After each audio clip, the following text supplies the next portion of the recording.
Bonjour et bienvenue pour une nouvelle vidéo un peu spéciale puisque je parle dans cette vidéo-ci d'une de mes lectures pour le PLIB, donc le prix littéraire de l'imaginaire Booktube.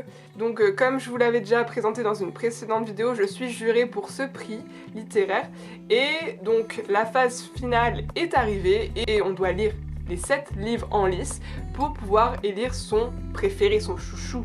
Je vous ai présenté dans mon dernier book haul certains livres qui étaient en lice.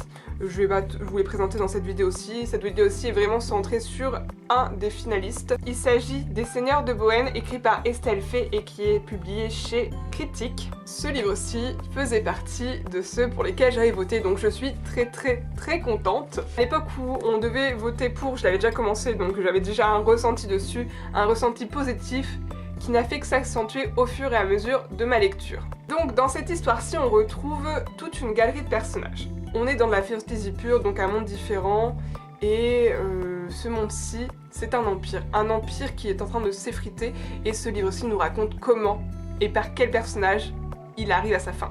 J'aime beaucoup les livres chorales où on suit beaucoup de personnages, et là on est clairement dans ça. On suit le personnage de Saint-Étoile qui a un monstre dans le crâne et qui est un bretteur qui a sa propre histoire, qui lui est un peu en marge directement de l'effondrement de l'Empire.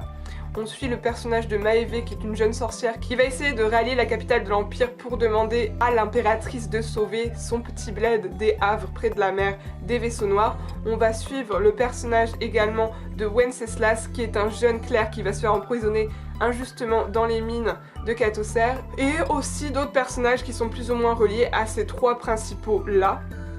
Et tout ce petit monde est raconté du point de vue d'une autre personne, Yulia, qui elle est un agent de l'Empire à cette époque-ci. Donc comme je vous l'ai dit, j'ai vraiment beaucoup aimé ma lecture, j'ai vraiment été à fond dessus. Honnêtement c'est un gros pavé.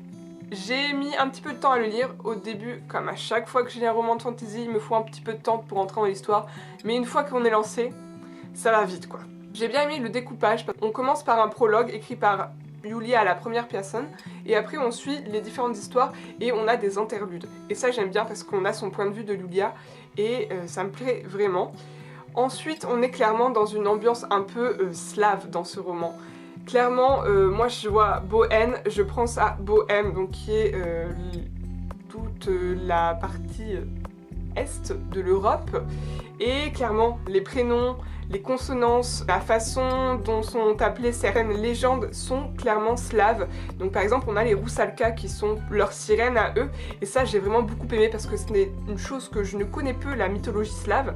Et là, clairement, on plonge dedans, mais avec un petit biais de fantaisie, de magie. Et ça, j'ai vraiment beaucoup aimé. Ça me donne envie de poursuivre dans cette mythologie parce que je trouve que Estelle Faye me l'a bien vendu. Après, comme à chaque livre choral, il y a forcément des personnages que tu préfères les plus que d'autres. Moi, clairement, celle que je n'ai pas aimée, donc je dis bien celle, c'est Maëvé. L'histoire de Maëvé est très intéressante, mais je n'ai pas du tout accroché au personnage alors que j'ai adoré les autres. J'ai adoré Wenceslas, j'ai adoré Saint-Étoile qui lui reste mon préféré, son histoire est quand même pour moi ma préférée. Mais clairement Maëvé ça l'a pas fait du tout. J'ai suivi son histoire parce que forcément tout s'intersecte. À un moment tout le monde croise la route de tout le monde, plus ou moins véritablement, c'est-à-dire que Saint-Étoile par exemple ne rencontre aucun véritablement, mais il est à la croisée des chemins on va dire. Et donc l'histoire de Maëvé est super intéressante pour le déroulement de la chute de l'Empire etc. Mais clairement elle je l'ai pas trop aimée. Après, comme je vous l'ai dit, Saint-Étoile, c'est exactement le genre de personnage que j'adore dans les romans de fantasy. Il a du mordant, il est cynique, il est drôle, il a en plus des espèces de petits tricks avec son monstre qui est dans la tête, et ça j'adore, ils sont excellents tous les deux, ça fait vraiment un duo chic et choc, j'ai vraiment beaucoup aimé. Vraiment ce livre là est un livre pour adultes, hein, honnêtement, enfin pour adultes, je dis pas ça parce qu'il y a du sexe, il y en a pas. Mais c'est sanglant, c'est dark, c'est dur. Honnêtement, on a beaucoup de personnages qui meurent dans d'affreuses circonstances. Moi, il y en a un qui est mort, j'étais au bout de ma vie, parce que c'était un de mes préférés, bien sûr. Et voilà, j'ai été emportée dans cette histoire. Je trouve que Estelle Faye raconte magnifiquement bien la chute de l'effondrement, toutes les petites pierres qui font qu'un édifice s'effondre, c'est vraiment beau, c'est vraiment juste et voilà, j'ai été à fond dessus. Ensuite, j'ai beaucoup aimé aussi le passé qui est mis en place dans ce livre, c'est-à-dire qu'il y a beaucoup de passé. Avant l'empire de Bohême qui est actuellement, il y a eu un autre empire qui est l'empire des Würsmes. Plus on avance, plus on en apprend plus sur celui-ci, et puis on voit que les deux sont liés. Il y a toujours une fin à un empire, généralement, toujours. C'est un long cycle, un long recommencement. J'ai bien aimé les parallèles de ça et j'ai bien aimé que ce soit fluide à ce point-là, que finalement on se rend compte que Estelle Faye a vraiment fait une frise chronologique, a vraiment voulu insuffler tout un passé, tout un peuple, toute une histoire à son histoire en fait. Et ça m'a vraiment beaucoup plu. J'ai vraiment envie limite d'avoir un petit spin-off sur la chute de l'empire des Würsmes. Parce que autant dans celui-ci, la magie, on en a, puisque Maëve est une sorcière, mais on sait que l'empire précédent avait une magie beaucoup plus puissante, parce que dans celle-ci, les sorcières sont un peu réprimées.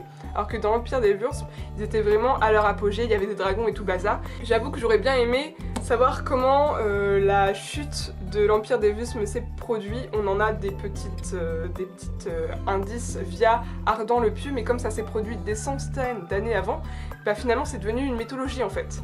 Un petit spin-off sur ce petit effondrement d'empire pour arriver à l'empire de Bohême, donc du premier âge on va dire, et ben ça me plairait pas mal. Surtout s'il y a un personnage comme Sainte-Étoile, là je dis oui. Même lui, j'aimerais bien un spin-off sur lui, juste sur sa vie, parce qu'on sait qu'il a eu aussi un passé, on le sait, qu'il s'est passé un truc avant qu'il arrive à Bohême, avant qu'il en revienne. Il y a eu une période de sa vie, apparemment c'était dramatique, mais on n'en sait pas plus, on reste dans le flou, et ça j'aimerais vraiment creuser là sur la surface. Vous l'avez compris, c'est un roman que j'ai vraiment aimé. À savoir si après il sera le roman pour lequel je vais voter, je ne sais pas encore, puisque je n'ai pas encore lu les autres. Ça se trouve, j'aurai peut-être plein de coups de cœur et je serai bien embêtée, mais clairement, là, on a du lourd de toute façon comme livre. Je pense que j'ai fait le tour, hein, je crois. Bon, voilà, je suis partie dans tous les sens comme d'habitude, mais clairement, ce que je voulais vous dire, c'est bon roman de fantasy. Vous aimez la fantasy? Allez-y, courez, c'est bon, c'est bien. Merci Estelle. C'est tout pour cette vidéo. Si vous l'avez lu, n'hésitez pas à me dire ce que vous en avez pensé en commentaire. Hein. Les points positifs, les points négatifs.